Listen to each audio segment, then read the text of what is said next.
Now we will talk about self-diffusion and transport of molecules as another example of a non-equilibrium transport situation.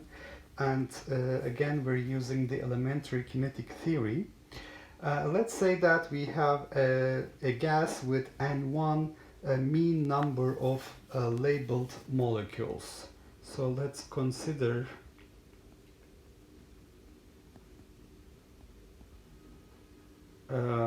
any substance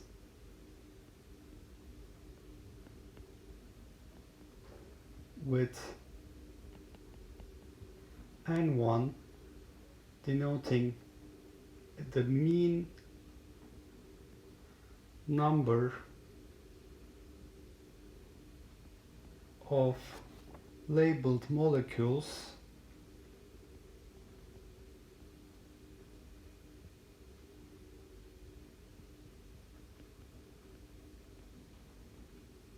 per volume.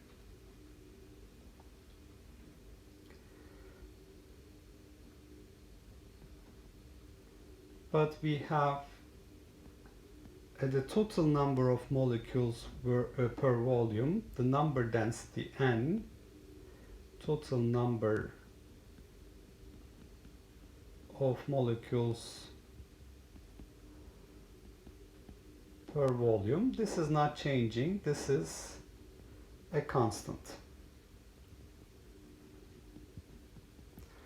Now we have the mean number of labeled molecules per volume is a function of the distance z, so this is our z-axis, and you can see that the number of molecules per volume, mean number of molecules, labeled molecules per volume, is changing as a function of z, and this is as z is equal to a constant plane. So here is a plane that these molecules are crossing. That's a z is equal to a constant plane. Z is equal to a constant. And we have Jz, the flux, particle flux.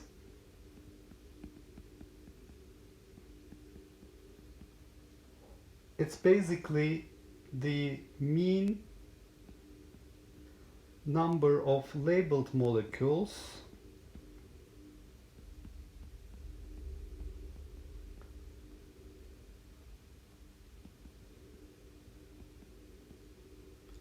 crossing the unit area of the plane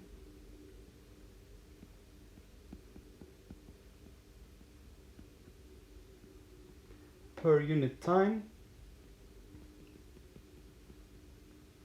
in the positive z direction. So it's the particle flux for the labeled molecules. And if you had a uniform distribution of these labeled molecules, if N1 was not a function of z, it is i.e. uniform, you would have no flux. Jz would be equal to 0. On the other hand, if N1 is a function of z, i.e. it is non-uniform, then you would have a particle flux Jz that is minus a coefficient d, the gradient of concentration gradient for the labeled molecules del N1 del Z. So the particle flux, the mean number of labeled molecules crossing the z is equal to constant plane per area per time in the positive z direction, is minus d times the gradient of the concentration of these molecules. So d, the coefficient that appears in this equation, is called a coefficient of self-diffusion. We also call it diffusivity. Now, if you look at the sign of this D, for example, if I have the concentration gradient del N1 del Z is positive, you have more labeled molecules in the upper portion of this diagram. So you have more labeled molecules above the plane and less labeled molecules below the plane. What you would have is that the labeled molecules labeled particles would move in the minus Z direction.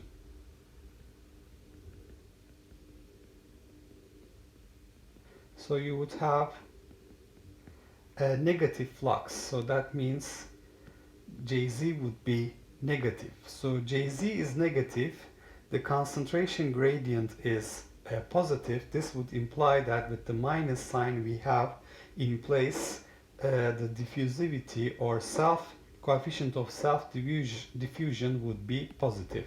So we have the coefficient of self-diffusion or diffusivity defined as a positive quantity. It's not something that can be negative. And now I want to look at the conservation of the number of molecules. So you have a number of molecules that are approaching from below, that is area A. So this is basically the area A.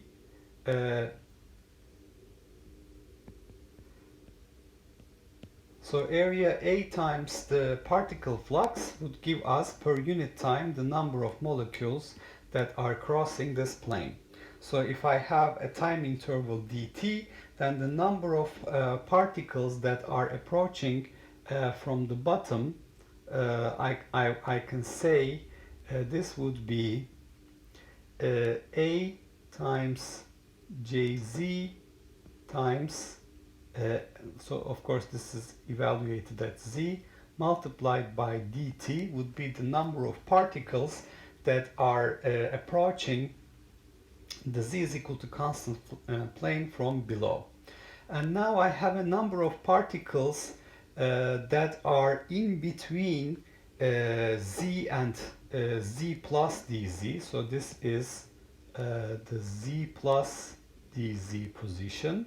And you can see that here in the region between Z and Z plus dZ, I would have a number of molecules A times N1 of Z dZ, because N1 of Z does not change appreciably between Z and Z plus dZ. It's considered as a constant in this range. So area times the height of this region, which is dz, would give me the volume multiplied by the particle density, n1 would give me the number of particles that are inside this volume. And then I have a number of particles that are exiting this region, and that would be area times the flux at Z plus dZ times dt. So basically with this in mind, I can write the conservation of a number of particles. So if I consider conservation of the number of molecules,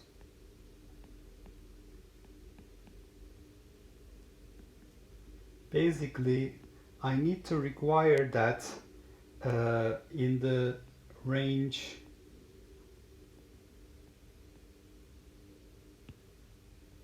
Z to Z plus dZ, we would have the number of molecules that are inside this region, N1 times area of the plane times dZ.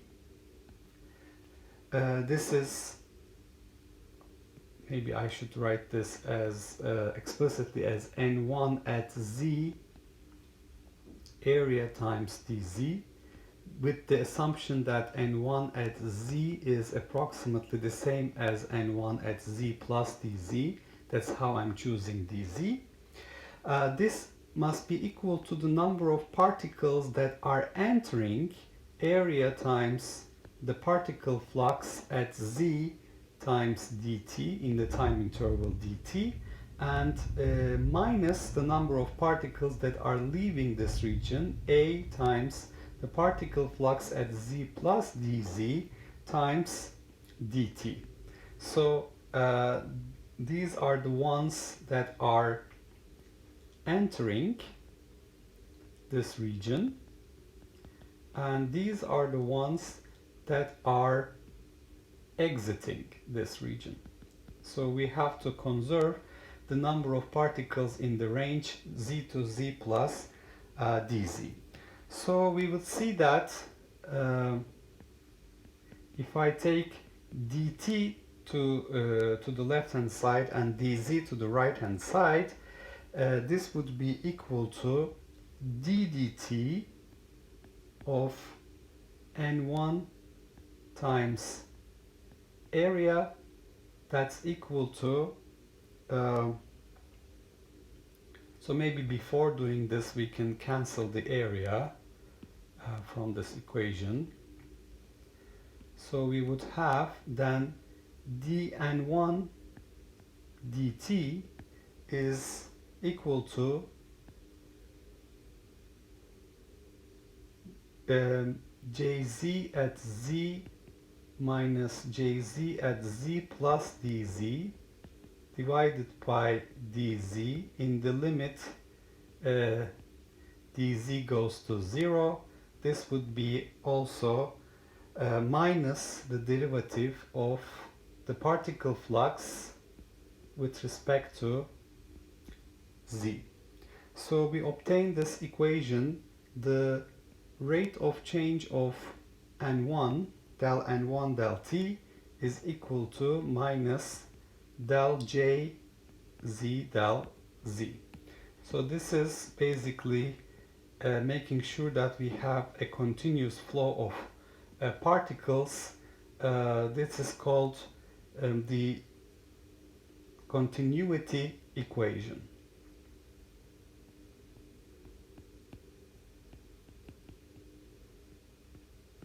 Now, if I substitute the continuity equation into the equation that defines diffusivity, where Jz is minus d del n1 del z, so Jz is equal to minus diffusivity, the concentration gradient, del n1 del z.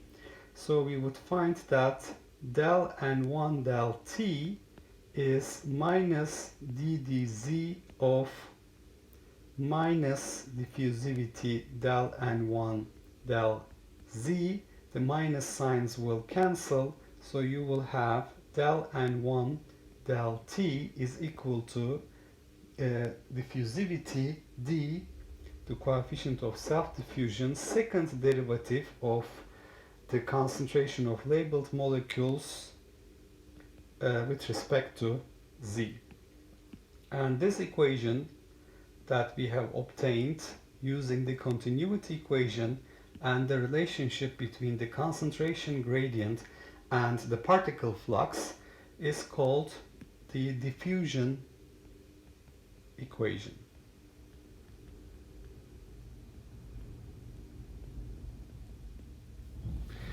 So in summary, we talked about a concentration gradient of n1, mean number of labeled molecules per volume, so for a type of molecules that we have labeled.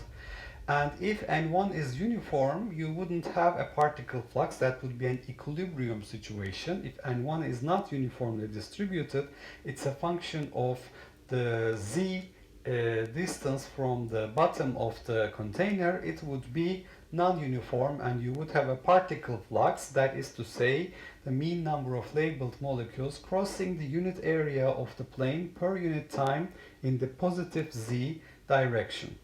And this particle flux is related to the concentration gradient del n1 del z with a minus sign and a coefficient of self-diffusion, diffusivity.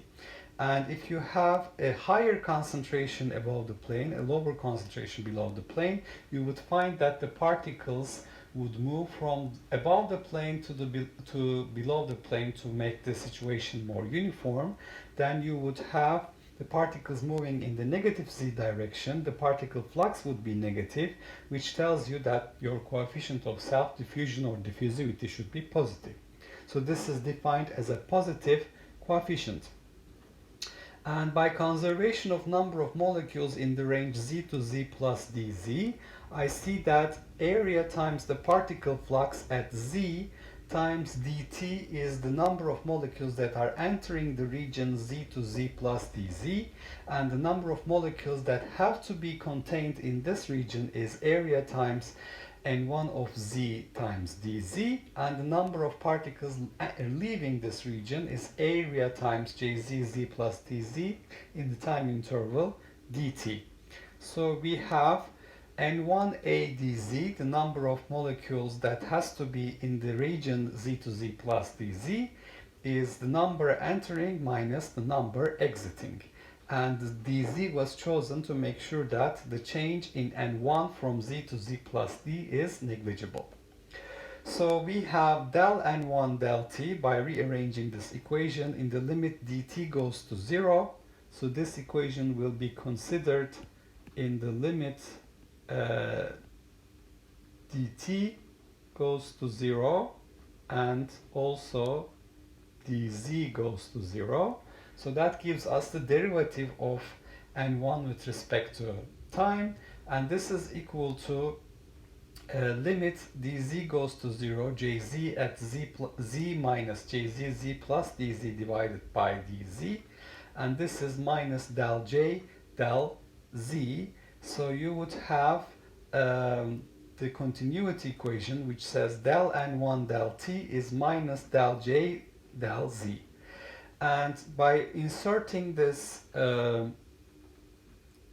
equation that basically defines the coefficient of self-diffusion, you can see that the diffusion equation is the del n1 del t, the derivative with respect to time is diffusivity times the second derivative with respect to space coordinate z.